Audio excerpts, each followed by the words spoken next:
Another live stream, returning back to the Premier League after an international break. Obviously, we're 8 weeks into the season now, coming along quite nicely. So we've got now a bit more data to go off. We're a bit more informed with our decisions. So hopefully, we can use that to our advantage.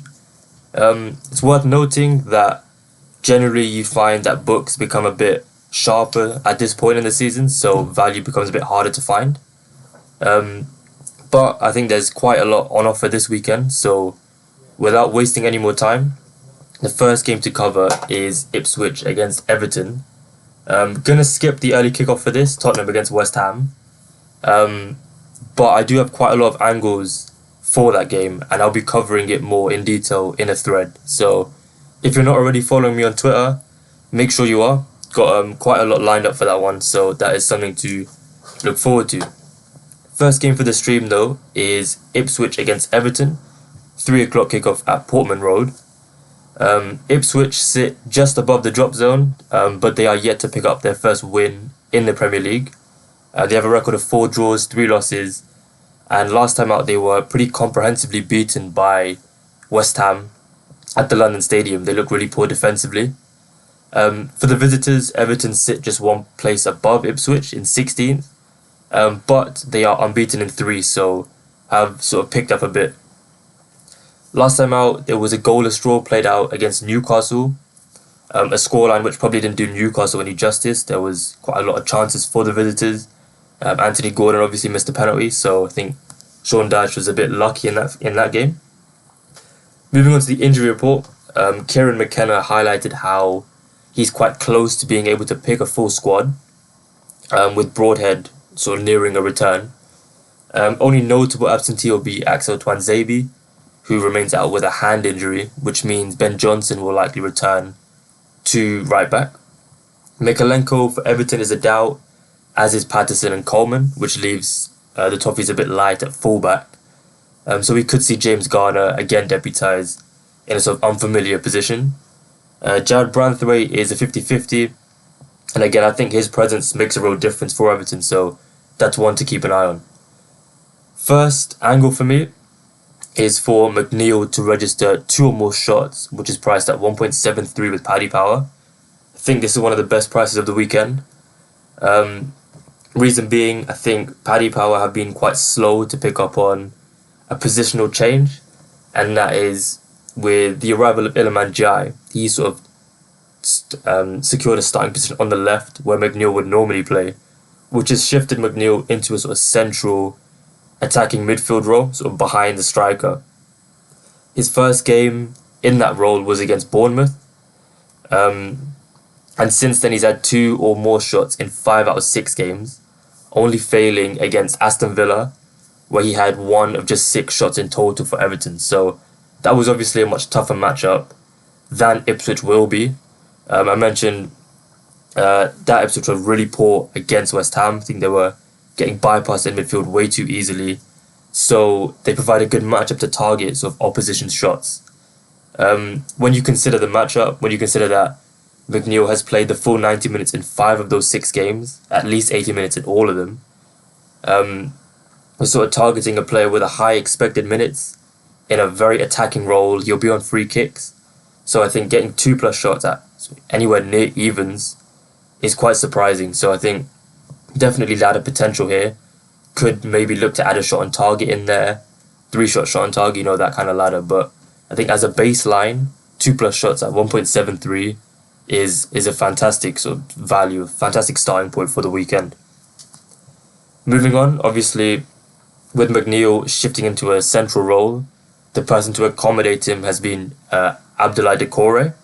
I mentioned this last, or sort of before the international break, that he's played in a more defensive midfield role, and I think Everton sort of have a surplus in that position. They have quite a few players who can play in that defensive midfield role, but with them being quite light at fullback, it's sort of shifted Garner into a fullback role, and it's allowed Doucouré to pick up some high minutes in a defensive midfield role, which is obviously ideal. So if we look into his foul data, he's played the last 3 games in that defensive midfield role, and he's made exactly 3 fouls in all of those games. So that's certainly one to keep an eye on. So 3 fouls against Leicester, 3 fouls against Palace, 3 fouls against Newcastle.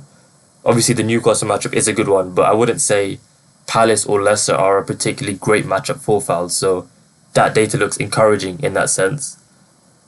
He is very, very short across the industry. So this sort of next angle, which is Decore to make 2 or more fouls, is only really backable on Unibet or BetMGM.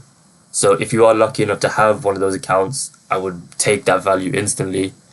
The general price across the industry is around 1.6, around that sort of price. So getting it odds against for 2 fouls is like massive, and I would take that instantly. As I say though, it is only with Unibet, so I doubt I'll be sort of posting this one.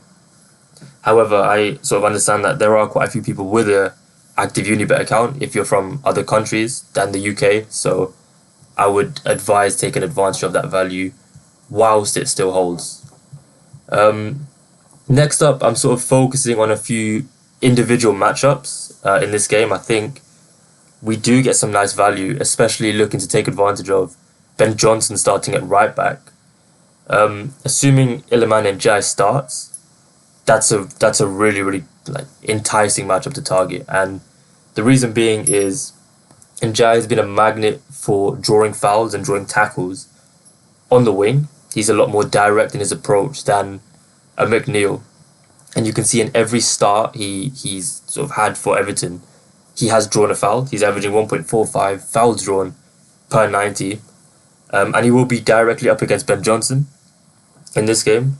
The former West Ham man has pretty limited data because he hasn't been a regular starter for quite a few seasons now, but he has made a foul in 2 out of 3 starts for Ipswich, including 2 fouls against Man City, and now he obviously draws an ideal matchup. So considering he's priced at 1.62 to commit a foul with Paddy Power and Sky, I think that does look a bit too big on the surface. A sort of potential approach you could do is Johnson to commit a foul and Ndiaye to be fouled, which comes out at 2.04 with Paddy, and you're covered with super subs. So that's a potential angle that I really like as a start up. Another matchup to sort of keep an eye on is Liam Delap and Tarkowski, 2 very sort of physical, 2 very aggressive players who will sort of occupy the same zone of the field. I think Delap is a really good matchup for targeting fouls drawn, because he's drawn an average of 1.69 fouls per 90, which is considerable. It's quite a notable value. He tends to put himself about, he sees quite a lot of the ball, and he's good at holding up the ball. Tarkowski, on the other hand, has committed a foul in 5 out of 7 games this season. So I think it's probably best waiting to see if Jared Branthwaite plays. I think there's a sort of clear... there's a difference in Tarkowski between how he plays with Jared Branthwaite and if he was to have a different centre-back partner. I think he's a lot more aggressive with Branthwaite because he knows he has a sort of competent partner in that sense, so he can be a bit more aggressive, and yeah, he can afford to be a bit more tight on his opposition striker, looking to win the ball back sort of earlier. But I do like that matchup. Again, I think the combination of a Tarkowski foul and Liam Delap foul drawn comes out as backable. An alternative sort of angle, so those are sort of leans for now, but another way to approach that is I think Ndiaye sort of draws a really good matchup against the Ipswich midfield sort of double pivot. I think those two, so Calvin Phillips and Sam Morsey, very aggressive in their approach, a bit clumsy as well in a sense. And I think if you're sort of worried about Ben Johnson as a matchup, given his lack of data, I think getting Ndiaye foul drawn on side is a really nice approach. And I think he's priced at 1.36 to draw a foul with Paddy Power, which is obviously a little bit on the short side, but still a decent value, I would say, given the data.